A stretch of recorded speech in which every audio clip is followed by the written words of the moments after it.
अस्सलामुअलैकुम। Rural development foundation NGOs में new jobs अची चुकिया आहिनि। जॉब्स वग़ैरह जेका ॾिसी सघो था, प्रोजेक्ट ऑफिसर, कम्युनिटी मोबिलाइज़र ऐं hygiene promoter, gender male female apply करे सघंदा। बैचलर डिग्री सोशल साइंस में एंड एक्सपीरियंस 3 years जो एक्सपीरियंस हुजे।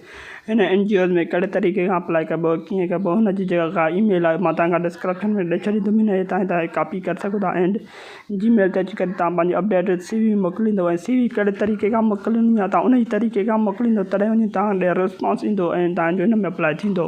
रूरल डेवलपमेंट फाउंडेशन NGOs में जॉब्स अची चुकिया आहिनि। जेके मुंहिंजे यूट्यूब चैनल ते न्यू आहे चैनल खे लाइक सब्सक्राइब लाज़मी कयो, त जीअं तव्हांखे अहिड़ियूं जॉब जे बारे में ऐं इन्हनि जे हवाले खां अपडेट जेका बि तव्हांखे हिन ते मिलंदी रहे।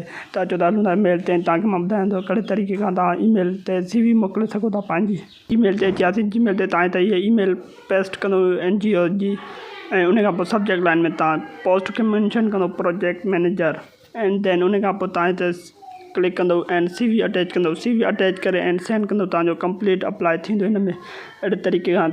त जेके मुंहिंजे यूट्यूब चैनल ते न्यू आहे चैनल खे लाइक सब्सक्राइब लाज़मी कयो। थैंक्स, अल्लाह हाफ़िज़।